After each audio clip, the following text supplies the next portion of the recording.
Anyways, again, I always want to start like this, where I'm glad you guys are here. I mean, I can't believe it. You know, you spend your whole week getting your butt kicked in, doing your thing with grandparents or your businesses or whatever you guys do. And some of you guys go through some serious stress during the week, and I know some of you guys in here got some big burdens. You know, you put the smile face on when you come in here and you have a few donuts and coffee, and that's good. That's why we're here. And that's the only reason you're here, to hang out with some fellas. That's cool with me, man, all day long. Or you're watching this video. I always say this because I send it out now, and I'm learning about that algorithm thing or how you work it. But you know, one thing you guys can do, if you find it valuable, send it out to your mates, right? Your buddies online or whatever. Hey, man, watch this. You might learn something. Hey, you might not learn anything, but at least you know where you get free donuts on a Friday. We cool with that? You know, I got a couple stories today, and I hope I nail this down at the end, and I hope I'm accurate. Again, double check me, make sure I'm right, because it's the Bible you got to go to make Steve-O's in check, right? You don't want me kind of going up here, your minister or anybody, and give you information that's not accurate. So double check what we say in the Bible, spend a little time with the Lord. Hey, the story, it's kind of, I'm going to go back a little bit. Before I knew the Lord, I was a big reader. You know, I'm a basketball coach, read a lot. I read a book about a guy last name Mendez, kind of a World War II history guy. This is 10 years ago. And it stirred me a little bit, stirred my conscience about, here's a guy, I'll tell you the story in a second, about doing what's right. That was interesting to me. You know, I kind of did what I wanted to do, and I hope it was the right thing, but it was more about, I filtered it through my comfort zone and what I thought I needed to do, and my own desires. I was, you know, a selfish dude. I knew that. But that's how I screened my decision-making before I knew Jesus Christ. Well, this guy Mendez, let me tell you the backstory, and you guys might know it. Sousa Mendez is a story. It's in World War II. And the story goes like this. He was a big shot attorney, and he's kind of working for the government of Portugal. At the time, World War II, Portugal was run by a dictator. All right? And so he was now based, he's kind of a rebel guy.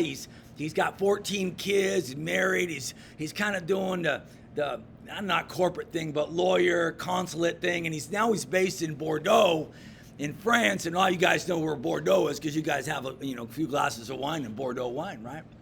Anyways, what's happening now is that a lot of the Jewish people and other people try to escape the Nazis, and they're going to Bordeaux, and they're trying to get to Portugal. Portugal is run by a dictator, and Mendez, Mr. Mendez, he's the guy going to give them visas or not visas. Wow. These guys are trying to escape the Nazis, and the death, what's going on there, and brutal, horrible. I couldn't even imagine it. And they end up in Bordeaux, and he's one man, and he's got to determine, does he give them visas to get safety to Portugal? Knowing the dictator's already told them, don't do it. Now, it's not just a normal government. His boss is a dictator in Portugal, and he's told Mr. Mendez, don't give them, I don't want any immigrants, anyone, Jewish refugees. I know the Holocaust is going on, I don't want them. This is the dictator saying to Mendez. Now, Mendez is having a stir of his conscience. Anyways, I'm going to give you the Cliff Note version of the story, is that he knows if he does what's right, his career is over, could be death for him. He's got 14 children he's got to feed and a wife. He's a big shot, he's a high society guy. What's he going to do? Anyways, the story goes like this. He tells his family, no, I'm going to do what the Lord wants me to do, and I'm not going to fear man. I'm not going to fear man, and I'm going to do what the Lord wants me to do. Anyone who comes to Bordeaux, I will give them a visa and help them escape the Nazis and get them to Portugal. So that's what he's doing, right? That's what he's doing. He's writing these visas and helping these people get escape from the Nazis. And obviously the dictator finds out. And now the dictator, his own dictator, the head of the government in Portugal, is going after Mendez and sending people to find him and execute him or put him in prison, his head of his consulate. So now Mendez, they shut him down in Bordeaux. What does he do? Does he go into hiding? No, he goes to the next town in France, writing more visas to help people. They shut him down there. He goes another 100 miles away. He's saving as many people as he can. He's kind of the Schindler of Portugal. That's what he's doing. That's what he's doing. Anyways, tied into this story today, I'll fast forward. The story is that, well, there's kind of a missing part of the story.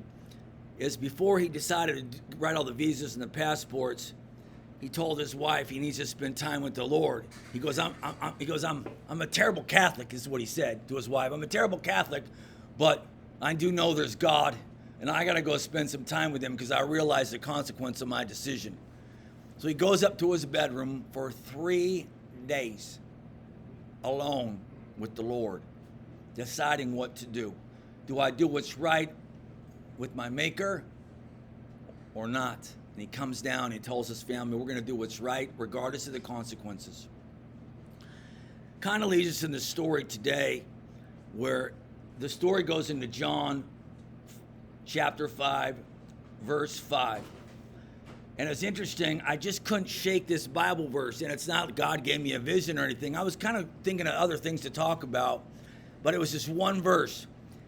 And if you guys know the story, there's a man by the well in the Bible. For some of you guys that are new in the Bible, follow along with this the best you can. But we'll take questions afterwards if you want to ask me a couple questions. But this man, he said he's in infirmity for 38 years. That just caught me.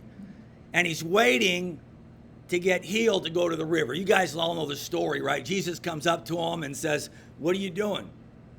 Because, Jesus, I'm trying to get to the river. When the river gets rough, if somebody puts me in it, I can get healed. It's the first person. But everybody rushes to the river. No one's helping me. No one's helping me. And I'm going to get healed physically.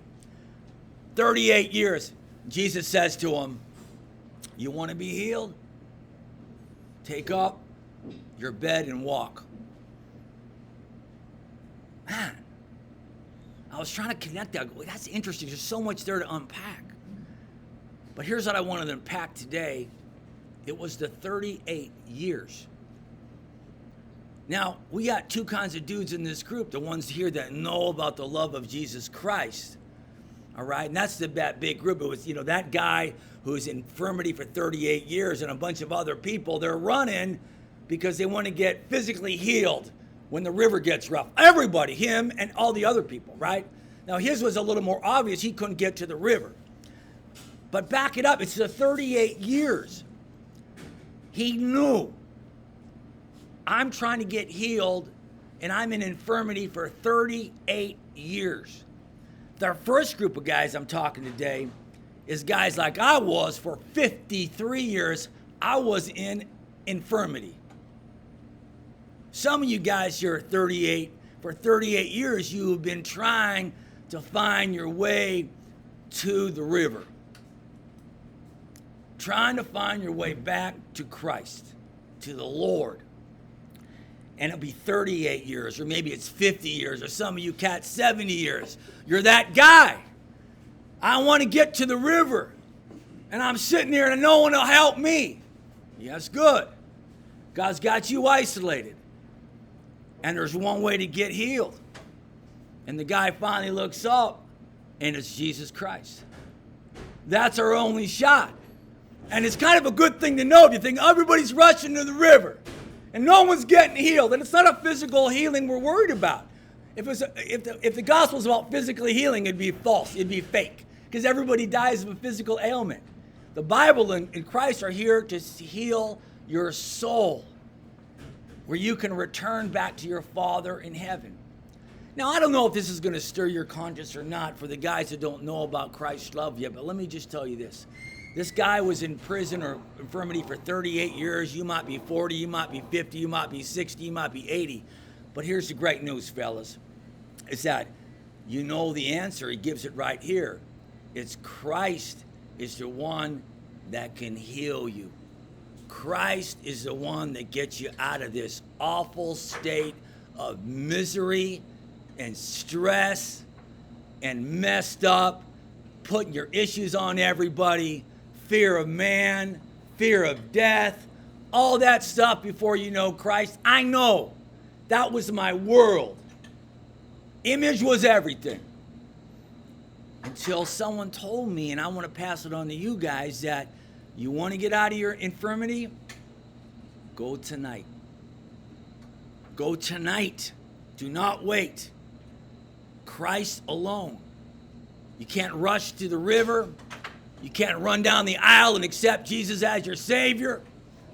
You can't accept Jesus as an altar call. Can't go to a Billy Graham crusade. Nope. Nope. Can't come to the Church of Donuts and save you. Nope. Can't go to the Methodist Church, the Mormon Church, Pentecostal Church, Baptist Church. Nope. Can't help you. They'll be nice to you, but they're going to do the one thing the only is going to help you. They have to direct you to Christ. So you go tonight, alone. The Bible tells us tonight, alone. You go tonight alone to know Christ, and you tell him, I'm sitting alone, and I'm in an infirmity, and I've tried everything. I've been an altar boy at the church. I've been a minister. I've been a pastor. I've been a deacon. I've been a good guy. Everybody here, I'm a good guy. No. I'm lost as hell, and I need you to help me. Please. Save me. And he will tell you, pick up your bed and walk. And you will know him when you ask to know him. And he also tells us that we ask to know him and repent tonight, fellas. All the angels in heaven, all the angels will be rejoicing over you. Now, I want to end on this with the guys that know about Christ's love in this room, because I know there's a handful of you here that do know of Christ's love. Wow. Wow. Amazing. With knowing that Christ's love comes a little bit of responsibility, because there's a lot of guys like I was, or guys in this room or watching this, that are on the sideline in infirmity. And we know Christ is all the saving. We know that. But he also tells us in the Bible about planting seeds and watering. And some of you guys here, I want to challenge that. Hey, you're watching a lot of us guys, like when I was lost, run to the river or try to work out our salvation and whatever it is. It might be dope. It might be entertainment. It might be porn. It might be chasing girl. I don't know what it is, man. It might be church itself like I was in. But you guys are watching on the sideline, and you can see some guys are rushing around crazy, and some are just sitting there in the infirmity alone, like this guy was who was, paralyzed on the side of the river. I'm really going to challenge you to really encourage you, is put your arm around those guys like I was when I was lost and direct them toward the love of Jesus Christ. Keep directing us. When I heard about the love of Jesus Christ, I couldn't believe it. You're got to have a great, great calling in your life, in your own arena, in your own profession. Is keep looking for guys like I was, or guys in their room watch video, love on them and direct them to the love of Christ. Not to your church membership, not to the Methodist church, not to the Baptist church, not to this thing, not to the Mormons, not to the Rotary Club, not to the Elks Club, not to the Masonry Club. You need to love them and direct them to their only healer they can get, and that's Jesus Christ. Thanks for coming today, fellas. God bless you all. Enjoy your donuts. All the tip jar. Give it up for David in the back for the hosting us today. Give it up for David. Hey, and you new cats, Mr. Ken will be taking your name and number. Pig out on donuts. Hope you get some good business relationships and some other things going. God bless. Mickey got something. Doug, am I assuming you don't live here, you just passed through? Yeah, I was looking to domicile in the Republican state. So, Mickey, we all need to hear your conversation. Give it up for Mickey having everyone in his conversation. Go. You want to pray for Doug? Go over there with Mickey if you want to pray for Doug. All right, give it up, man. If you want to pray for Doug, come over here. If you don't want to, go eat some donuts. Well, we just passing through, and people were nice and all that, but there's the love of God is in this community. Come on, guys. In abundance. And we pray, Lord, that you remember that the people here are yours.